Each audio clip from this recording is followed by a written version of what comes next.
Olá pessoal, tudo bem? Começando mais uma videoaula, então vou falar um pouquinho sobre as bacias hidrográficas, vou falar de um modo geral, vou falar tanto da bacia com ênfase, claro, nas bacias hidrográficas do nosso país e também com as bacias hidrográficas do estado da região sul, mas mais voltado à região de Santa Catarina, bacias hidrográficas de Santa Catarina. E também falar um pouquinho sobre a região onde a gente vai estar trabalhando, que é a parte aqui da região do Vale do Braço Norte, região Tubarão. Então, a gente falar um pouquinho sobre a bacia hidrográfica do Rio Tubarão também. Mas, então, para a gente dar início, vamos entender um pouquinho mais o que é a bacia e a bacia hidrográfica.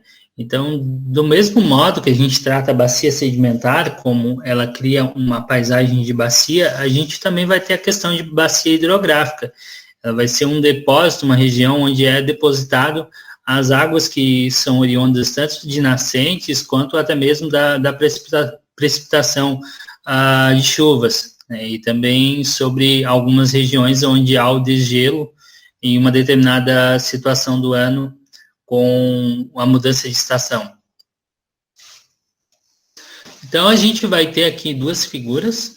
Em um lado vai trazer, as duas representam uma bacia hidrográfica, mas aqui em cima a gente vai ver que a nascente do rio, onde o percurso da água, onde nasce o rio, é o percurso da água mais longínquo que a gente tem dentro de uma bacia, né? Então, a gente vai encontrar geralmente essas nascentes, essas bacias, elas são formadas geralmente próximas às cordilheiras, próximas à região aqui, até colocado aqui em alguns locais, como aqui nessa figura, colocado o divisor d'água.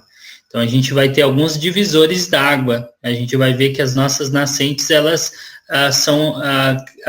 nascem a partir dali, tanto pela questão de uma cadeia de montanha onde vai ter a precipitação, que a gente entende que com as chuvas, principalmente as chuvas mais intensas que vêm com mais fortes, que vêm com o inverno, elas param muito nessas regiões de cadeia de montanha, porque as nuvens de chuva são muito pesadas, as nuvens com a frente fria. Então, a gente vê que essa região acumula muito a questão de águas. Então, a partir dali, é muito comum acontecer tanto a precipitação da chuva, quanto também a criação de nascentes. Outro ponto muito importante é que esses divisores d'água são regiões mais altas e também, às vezes, algumas regiões são depósitos de propriamente nevascas devido às altitudes que tem nessa região. E com o degelo, numa determinada situação do ano, começa a aumentar o volume da água ou até mesmo criar a bacia hidrográfica daquela região.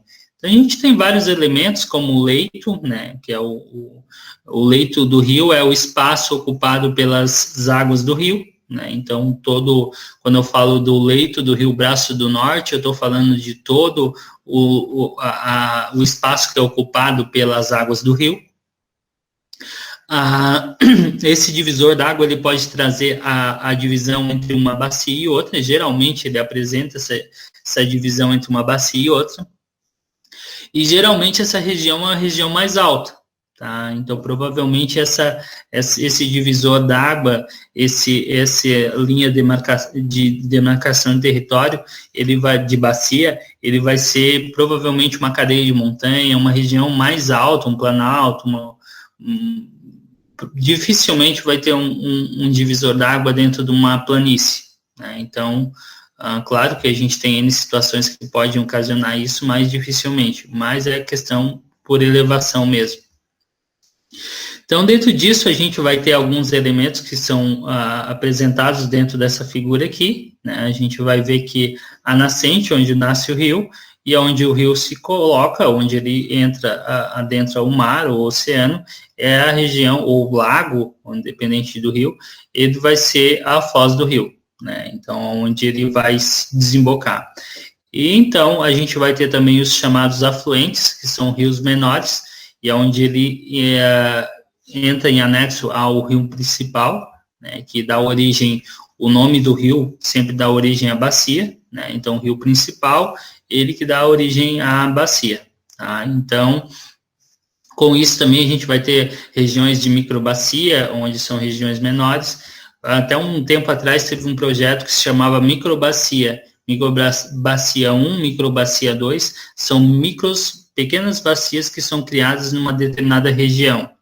Então, a gente vai ver depois no mapa de Santa Catarina que a gente tem 3 grandes bacias e outras menores. Então, a gente vai entender um pouquinho mais sobre essas microbacias e subbacias. Tá? Também, depois a gente vai ver o que seria isso. Também a gente tem a questão dos afluentes, como eu já falei para vocês, a questão do lençol freático, que é a região de depósito, e a gente aqui, principalmente na região sul do nosso país, a gente tem um grande depósito, né, que é o aquífero Guarani, né, que ele vai estender não só no nosso país, mas em países vizinhos aqui à região sul. E com isso a gente tem basicamente o que seria a nossa nascente, né? A gente até fala fundo do vale, ali apresentado numa figura. Se a gente for entender a questão do Vale do Braço do Norte, a gente vai ver que o rio, ele foi criado dentro desse vale. É claro que a formação não foi o vale que se criou por causa do rio, mas sim o rio que se criou pela formação que a gente tem aqui no vale. E essa região, ela, como o Vale do Braço Norte, ele compreende todo, desde a nascente dos rios, né, dos vários rios, vários afluentes que vão formar a bacia do Rio Tubarão, né, e que vão descer ao longo da nossa região. Desde a região de Anitápolis, chegando a Santa Rosa de Lima, Rio Fortuna, região de Braço Norte, aí vai juntar com mais rios como o Rio Grão-Pará, mais à frente com outros rios, até mesmo com São Ludgero. Então, várias regiões vão se tornando um único rio que vai formar mais à frente o Rio Tubarão. A gente sabe que até então a bacia mais longínqua era a região de Anitápolis, lá próximo a região que já faz divisa com o município de Rancho Queimado, só que com o passar dos anos existem alguns estudos apontando que talvez a mais longínqua das nascentes seria na própria região do Grão-Pará, e não na região de Anitápolis, mas são estudos ainda que a gente tem que ver mais a fundo ainda, terminar de concluir. Até foi feito já alguns mapas baseados nisso, mas esse estudo não foi amplamente divulgado ainda. Tá? Então, ainda não tem uma certeza dessas duas questões das nascentes. Mas voltando um pouquinho mais para a questão do Brasil, a gente vai ter 12 regiões hidrográficas brasileiras, né? Talvez a nossa principal seja a região amazônica, né? Se não é a principal, pelo menos é a maior em abrangência. Ela compreende uma região muito grande. A gente também tem a região hidrográfica da bacia do Tocantins, do Araguaia, que também é uma região realmente muito importante, e várias outras que são destacadas aqui, como a do Paraguai, que é mais na região aqui pega grande parte da região sul, né? Então, onde ali a gente teve até a Guerra do Paraguai, voltando um pouco da questão histórica, por causa dessa bacia, né? Porque a saída para o mar nessa bacia. Então, essa é um divisor ali, principalmente de território.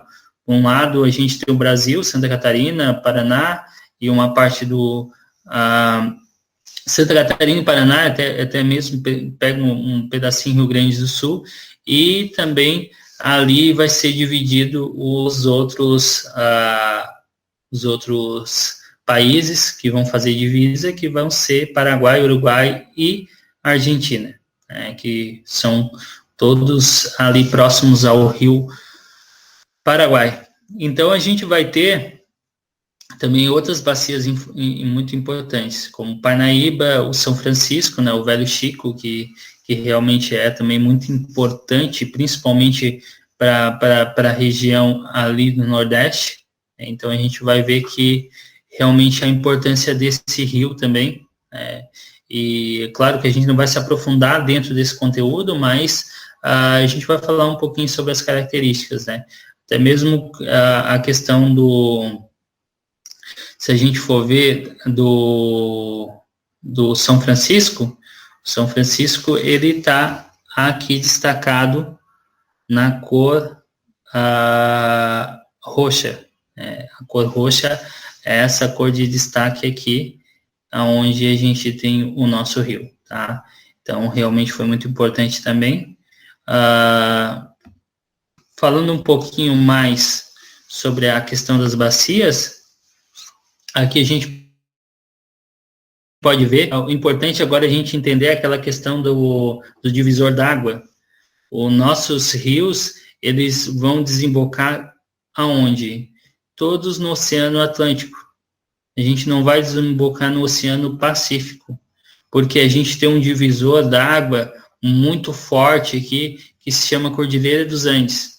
Essa Cordilheira dos Andes, ela vai determinar com que, claro que isso é resultado de uma ação, principalmente uma ação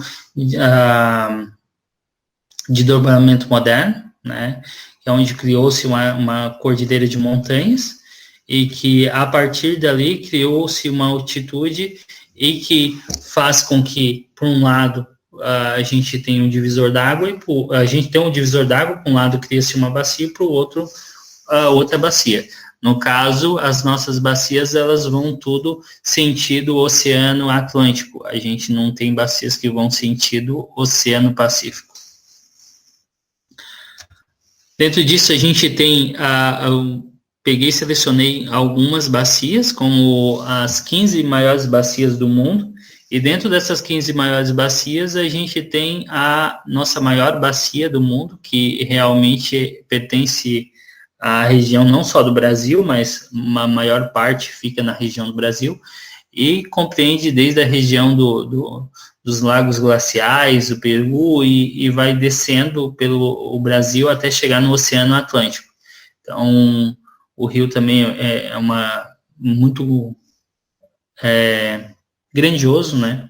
Não só em extensão, mas em volume d'água também. A gente vai ver que ele percorre em torno de 6.868 quilômetros até desembocar no Oceano Atlântico, e ele compreende todas essas bacias que são esses afluentes que são destacados aqui no mapa. Então, ele realmente pega uma proporção muito grande até desembocar lá no delta, na região do Oceano Atlântico. Então, as águas deles são tão fortes que eles adentram um percurso muito grande de água doce adentro do mar. Então, fica o mar com água salgada em volta e um canal de água doce que vai atravessando por dentro do mar.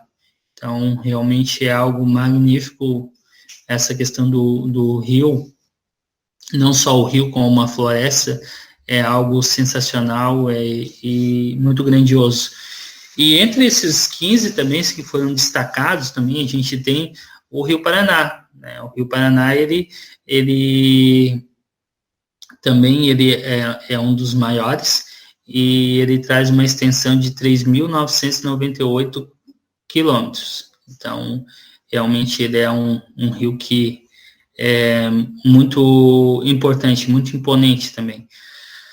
E também a gente tem a questão, falando de outros rios, né, principalmente a questão do Rio Nilo, né? O Rio Nilo, a gente vai ver que o Rio Nilo, ele é onde se desenvolveram as civilizações hidráulicas, onde se desenvolveram principalmente a civilização egípcia, né? A civilização egípcia desenvolveu com toda aquela tecnologia, com todo o avanço que teve, grande parte foi por realmente estar num rio tão importante quanto o Nilo, tanto em questão de navegação, de cheias, transporte, alimentação, água, segurança, tudo isso através desse rio. Indo um pouquinho para a parte de Santa Catarina, a gente vai falar de 3 bacias principais, que são bacias maiores, que é as bacias do Iguaçu, a bacia Sudeste e a bacia do Uruguai. Então, só que se a gente for reduzir um pouco, se a gente for falar de uma forma mais reduzida, mas com maior número de detalhes, a gente vai dividir essas 3 grandes regiões em 10 bacias menores. Isso é a bacia número 1, que é a bacia do extremo oeste, que fica lá no finalzinho do mapa, né? A do meio oeste, a do Vale do Rio do Peixe. A gente vai ter a bacia 4, que também é a bacia de Lages, né? A bacia do Planalto de Canoas, que é a bacia 5, aqui em cima. A gente vai ter a bacia 6, que é a Baixada Norte, bacia 6. A 7, que é Vale do Itajaí. A 8, que é Litoral Centro. 8 aqui. A 9, que é a Sul Catarinense. E vamos ter o extremo sul catarinense. Tá? Essas são as bacias de forma mais reduzida. Vindo um pouco para a nossa região, antes da gente falar propriamente da região da bacia hidrográfica do Tubarão, né, do Rio Tubarão, a gente vai falar um pouquinho sobre a questão da região, o quanto ela é rica em nascentes. Hoje a gente, na região que compreende aqui Anitápolis, Santa Rosa de Lima, Alfredo Wagner, Bom Retiro, nessa região a gente tem um divisor d'água que se chama Serra. Essa serra ela se estende até a região de Lauro Miller, Braço do Norte, Orleans. Então vários municípios vão ser cercados por essa terra ou vão estar próximos a essa serra, que é a Serra Geral. Então, o que acontece? O nosso divisor d'água é a Serra Geral. De um lado, a gente vai ver que ali ele vai fazer um sistema de cuminheira, como realmente as casas, elas têm um divisor d'água, né? Elas têm um telhado e em cima eles descem para um lado, quando desce para o outro, quando acontece a chuva. Então, ali também acontece isso. Então, a gente vai ver que nessa região, ao pé da serra, em cima da serra, a gente vai ter a nascente de vários rios importantes. A gente vai ter o rio Cubatão, um rio muito importante, que ele desce a região da Serra da Garganta, de Anitápolis, até a região que compreende ali Águas Mornas, descendo a Santa Maria da Imperatriz, descendo a região até desembocar na região da Palhoça. Então, outro rio muito importante que nasce aqui, antes da gente falar do Rio Tubarão, a gente vai ter o rio Itajaí também. Tá? Ele nasce aqui em cima da serra também, e ele desce para o outro lado, sentido a região de Alfredo Wagner, e vai criando uma nova bacia para ali. A gente tem outro rio muito importante também, que nasce na serra, que é o Rio Canoas. Tá? O Rio Canoas, que ele desemboca lá no Rio Grande do Sul, mas entretanto, ele nasce aqui em cima da serra. A nascente do Rio Canoas, ele é ali na região onde pertence ao Campo dos Padres, aquela região, e a nascente dele fica ali. Então, ele também cria um percurso muito grande até sair na região do oceano. E também vamos falar um pouquinho sobre o rio, a bacia do Braço Norte, ou a bacia Tubarão, né, que é onde a gente vai sair dentro do nosso rio Tubarão, que é um rio muito importante também para a região, muito conhecido, né, e a gente vai ver que as nascentes, como eu falei anteriormente, aqui em Anitápolis, era considerado a nascente mais longínqua que tinha, Entretanto, hoje estuda-se que seja em Grã-Pará a nascente mais longínqua e que isso muda toda a nomenclatura, mas ainda há uma discussão sobre isso e não tem nada concreto ainda. A gente também tem na região de São Bonifácio, onde nasce o rio, e também lá próximo a Capivari, que ele vai juntar com o Rio Tubarão, né, antes de sair em Laguna, antes de desembocar na Laguna. Como eu falei para vocês, não propriamente ele desemboca no mar, no oceano, ele pode se desembocar numa laguna, num lago, né, e depois, só depois ele ir para o oceano, ou não ir para o oceano. Então depende de cada bacia hidrográfica do mundo que a gente está analisando. Então também temos a questão da região, como eu já falei, do Grã-Pará, né, que junta com esse rio, e um rio muito forte, que é o rio da região de Lauro Miller, que desce até Orleans, compreende a parte aqui de Pedras Grandes, e junta com os rios que vêm dos municípios, que é os percursos d'água que vêm dos municípios de Grã-Pará, Santa Rosa, Anitápolis, Rio Fortuna, Braço do Norte, e eles compreendem aqui na região de Gravatal, entre Gravatal e Pedras Grandes aqui. Então, ali, eles seguem um percurso que lá na região entre Capivari e Tubarão, que eles vão se unificar e se transformar no Rio Tubarão, que vão aumentar a questão do Rio Tubarão e que vão desembocar na Laguna, em Laguna, né, no caso, na Laguna, que é a região aqui próxima ao Oceano Atlântico.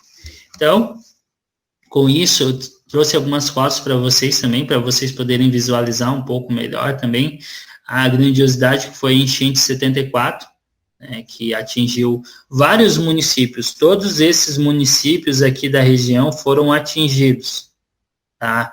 Inclusive, eu me lembro muito bem de algumas pessoas falando, eu sou da região de Anitápolis, falando sobre a enchente de 74, até a altura que eles teriam ido em alguns pontos. Então foi realmente algo muito forte, assim. E imagina os municípios abaixo de Anitápolis. Então, abaixo a gente viu que foi aumentando cada vez mais o fluxo de água, e a enchente de Tubarão, ela tomou grande parte da cidade de Tubarão, como é retratado aqui nas ruas, né, retratado, e até mesmo essa foto mais aérea, mais panorâmica aqui, que pega o percurso do rio, a ponte quase toda coberta, e a região, bem dizer, toda alagada, né? Então a região mais baixa toda alagada. A região onde seria a beira-rio nem existe mais, está tudo coberto por água. Então, realmente a grandiosidade que foi essa enchente, né? Pessoal, seria isso, tá? Seria mais realmente um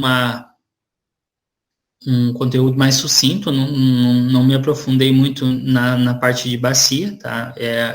Esse é um conteúdo mais prévio, para vocês realmente só terem um conhecimento, para fazer uma abertura para conhecimento mais amplo. A partir dali a gente começa a tratar cada bacia, características, a relação do clima e da bacia, a relação do relevo e da bacia. Então, essas bacias, se a gente fosse esmiuçar sobre cada uma delas, provavelmente teria conteúdo para propriamente conteúdo de 30, 40 minutos para cada bacia. Tá? Então, claro que eu falei de um modo geral e trouxe as mais realmente relevantes, principalmente para a relevância da nossa região, tá bom? Pessoal, espero que vocês tenham gostado e até a próxima videoaula. Um abraço.